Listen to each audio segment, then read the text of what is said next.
Hello, and welcome to a very impromptu video all about the brand new release of the Zhiyun Crane M3 Gimbal. It's a good-looking gimbal. I'm super excited about this new release because I do believe this could finally be the perfect size gimbal that I've been dreaming of, that I know many of you have been dreaming of as users of crop sensor mirrorless cameras like the Canon M50. But first, to help you understand exactly why this size and sort of genre of gimbal is so specific, let me jump back to a video I made in September of 2020 where I explain. I have been on a hunt for the very best gimbal for the Canon M50 or the Canon M50 Mark II, and it hasn't been easy. These cameras lie in a very special category of mirrorless cameras, and very few gimbals have been made specifically for this size camera. Nothing more, nothing less. You can find plenty of cute compact gimbals for iPhones and GoPros, and even very small point-and-shoot vlogging cameras, and you can definitely find plenty of gimbal beasts out there that will pretty much hold any DSLR with any lens. But the problem is a gimbal designed for big DSLR cameras would be overkill for the Canon M50 and certainly not match the Canon M50's casual vibe, but a gimbal too small would simply not be able to handle the weight of the Canon M50, especially with a decent lens. So what I'm looking for is the smallest and lightest possible gimbal to support a Canon mirrorless camera with a good Sigma lens. And I know that you're looking for this gimbal too. Yes, I was looking, you were looking, but did we ever actually find what we were looking for? I go on in that video to tell you your options at the time, which were to use the Feiyutech G6 Max, which is kind of okay, but it's a fairly cheap gimbal to begin with, and it really couldn't handle the M50 with much more than a kit lens, and I really wanted it to be able to handle the Canon M50 with the Sigma 16mm f1.4, which is the best vlogging lens. Or the Zhiyun Weebill S, which I did fully switch to and have absolutely loved since then. This gimbal is definitely strong enough to handle the M50 with like any lens, pretty much almost any lens. It's got this really cool sling design that I really like working with, and yeah, it's just been great. It gets really amazing shots, but by using this, I did kind of give up on that idea of having a very small, very lightweight, compact gimbal that I can just pull out and start vlogging with. This is a little bit more involved, definitely worth it, but that was all we had available at the time. And I think what happened between then and now is a few more crop sensor mirrorless cameras have hit the market, making the gimbal creators kind of respond to that demand, namely the Sony ZV-e10, which honestly is probably going to be my first Sony camera. I've yet to use one or review one ever, but I'm going to be reviewing that one soon because I think it is just really interesting for the genre of small, compact cameras that can actually do a whole lot. So the Crane M3 is said to handle everything from smartphones and action cameras all the way up to full-frame mirrorless cameras with certain lenses. So that's kind of on the high end. I don't really aspire to put full-frame cameras on it, but I think when you meet that in the middle, that this gimbal is pretty much going to be made for crop sensor mirrorless cameras, and Zhiyun, I thank you for that. I thank you for making this gimbal because I think it's just going to be the perfect match to that small, casual, compact size that you get with the crop sensor mirrorless cameras. So I'm super excited. Now, I obviously do not have the Crane M3 in hand just yet. It was literally just released, I think yesterday or the day before, but it is on its way, and I will be doing a full review and demo of it with the ZV-e10, with the Canon M50, with the Canon M50 Mark II, and I want to hear from you guys what questions you have about it, what you want me to test it with. I can only test it with the things I have, but I really want to be able to answer all those questions for you because I know a lot of you have been looking for that perfect gimbal for your M50, and this just might be it. So in this video, I'm going to just deliver all the details, go through some of the specs, and just kind of get us all on the same page, okay? So clearly the appeal with the Crane M3 is that the gimbal is very small, yet mighty. Tinier, but no less mighty. It's got this sporty, chunky, rugged, yet streamlined design. It's supposed to be the size of a water bottle. That's how I drink when I have lipstick on. And that water bottle comparison, for some reason, just gives me subconscious permission to just throw this gimbal gently, carefully, into like a tote bag or a large purse or just the things that I normally want to throw my gimbal into. I know that is not a good practice. I would love to say that I have this tight, organized camera backpack system, when I go around vlogging and shooting just kind of random impromptu things.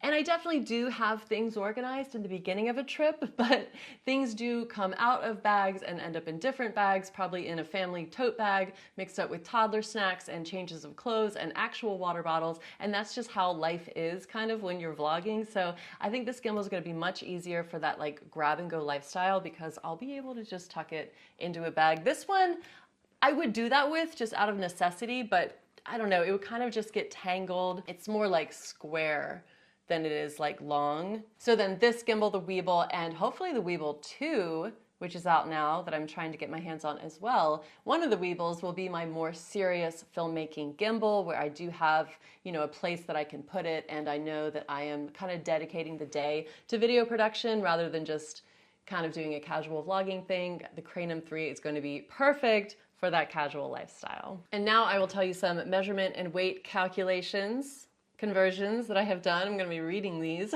So according to Zhiyun's website, the Crane M3 measures 8.18 inches by 4 inches by 11.41. I'll put the millimeters in the title. And it weighs 700 grams, which is 1.54 pounds. And then the Canon M50 with the Sigma 16 millimeter lens, which is the ultimate vlogging lens, is a similar weight. That is going to be 792 grams or 1.67 pounds. So they weigh about the same. Combined, they are 3.28 pounds. And to put that into perspective, at least for me, or if you have the Weebill S, this with the M50 and the Sigma 16 comes to 3.71 pounds. And that difference doesn't sound like a lot, but I'm guessing it's going to feel like a lot.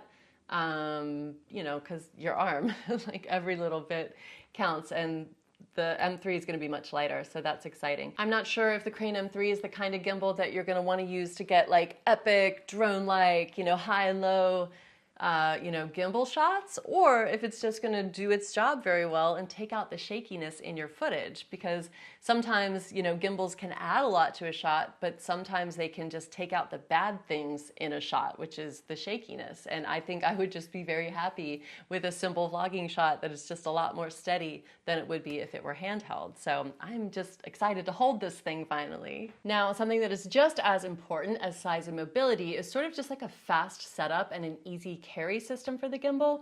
And according to these specs, they have an all-new quick release plate for easier balancing, assembly, and disassembly. So apparently you can take the camera off and put it back on without having to redo the tilt balance, unless you change the lens. Then you have to redo the balance. And I was kind of confused by this at first because it seems like on the Weebill you can do that. But one thing that is going to be a difference, I think, because I heard in Potato Jet's review that Zhiyun has specific plates designed for the Canon M50 and the ZV-e10 that allow you to actually access the battery chamber and SD card. Because a lot of plates, even just regular tripod plates on the crop sensor mirrorless cameras, deny you that access. You can wiggle out the SD card, but you can't get a battery out. No. And specifically on this one, you have to undo not just this piece, but this piece. This is like a bolster because the camera is just not as big as other cameras. So you've got just a lot of unscrewing to do. And the fact that you don't have to do that with the Crane M3 is going to be amazing. So the Crane M3 is small and it's fast, but can it really handle your camera and your lens? Zhiyun doesn't offer a maximum payload for this gimbal necessarily, nor did they for this one. I remember that when I was reviewing it, which I think is kind of smart because sometimes it's not about just like the weight of the equipment, it's about the length of the lens. So what they do have, which is even better, is a lens compatibility list.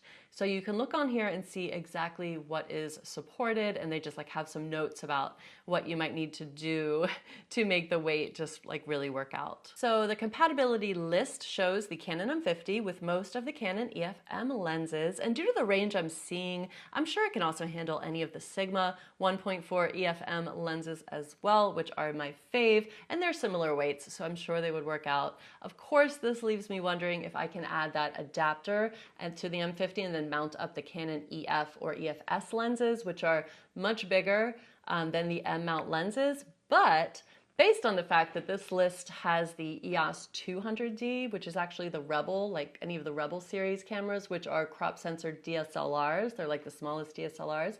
It lists that camera with a bunch of the EF lenses. So I would imagine that if you take some of those EF lenses and put them on the M mount with the adapter, then that would work out as well. Of course, I will test some of this, but that's just my speculations for now. All right, so now let's talk about what is on the camera body and some of the features that you would probably never expect from a gimbal.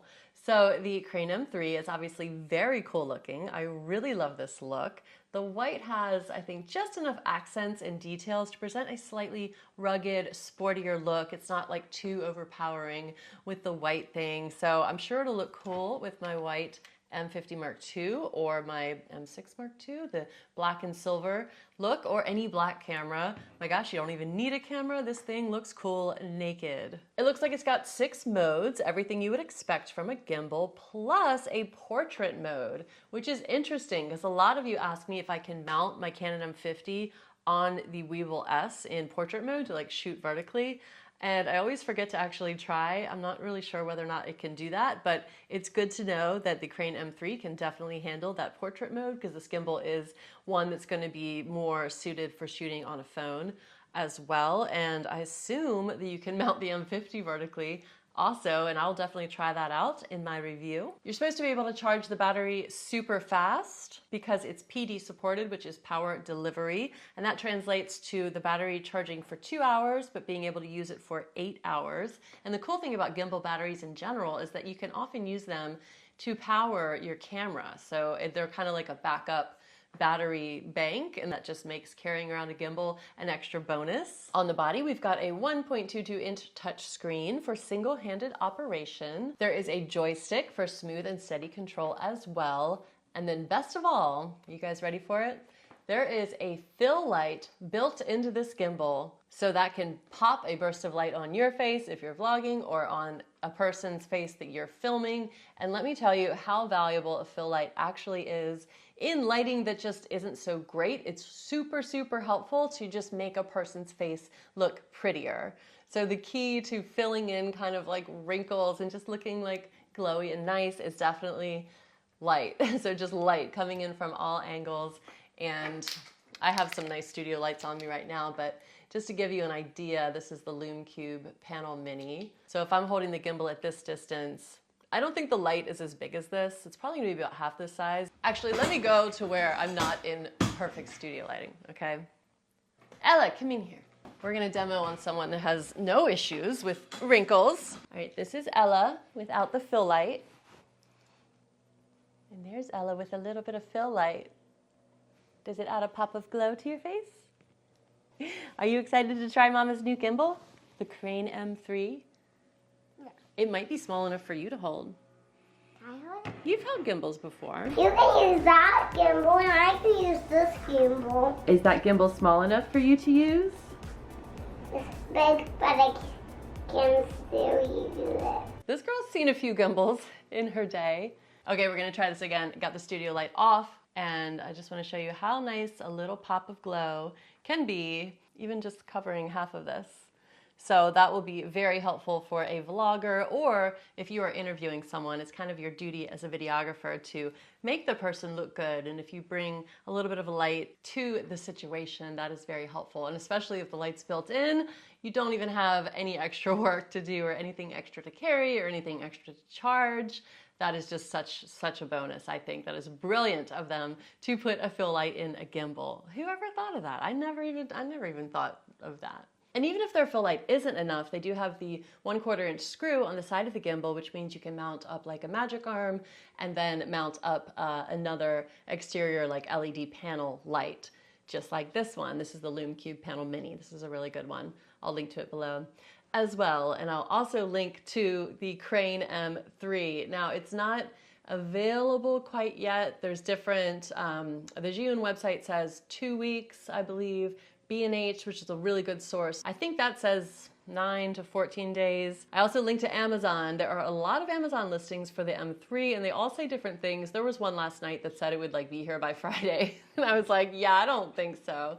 So that's iffy. I have no guarantees about when it will arrive, but you guys can definitely pre-order it if you want, or just stay tuned until I get mine and I share it with you so you can really get a feel for whether or not it's going to be right for you, based on whether it's right for me, especially if we use the same camera. I should keep this set up. I like that. I'm working on like an office redo. I don't think I'm going to keep it like this, but I am going to reveal the new office setup, studio setup soon in the next few weeks. Okay, and one last thing I've got to tell you about this gimbal because it's just so innovative and crazy, I can't even. It has, in the expansion base, that's like this part, this is the thing that you screw onto the bottom of the gimbal, it has an XLR audio input jack.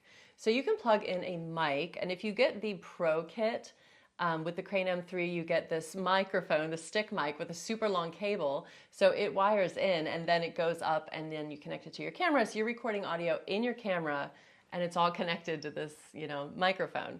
So I just think that's super cool because I actually used to work doing this, interviews on trade show floors. And, you know, we would walk around interviewing people and sometimes things were planned out and we might like actually mic people up, but sometimes it was a stick mic, but it was always like wireless. And I know like there were audio fails, we were always like testing things, and to just have it like hardwired in. And then if the gimbal operator could be monitoring audio, it just seems like such a solid system and such like a simple, streamlined system, especially for world travel like we were doing. So that would have been cool. And I'm really glad that they created that because when you go, you know, there's a lot of industries where, you know, you might walk around at a trade show floor and just kind of like ask people things and things like that. So very well thought out package overall. And also that Pro kit comes with this really beautiful white backpack to carry everything, which is awesome and beautifully styled as well. So I am so excited to continue to share information about the Crane M3. If you are watching this past the second week of December, then the review is probably finished, and I will link to that below. Or you could watch my recent vlog with me where I put the Weebill S to work on a kayak and capture some amazing shots. All right, guys, I look forward to sharing with you the information about this gimbal and some new gear that's coming out in the end here of 2021, the ZV-e10, and there might be a new lens coming. There is a new lens coming. Can't wait to share it. See you guys soon. Bye.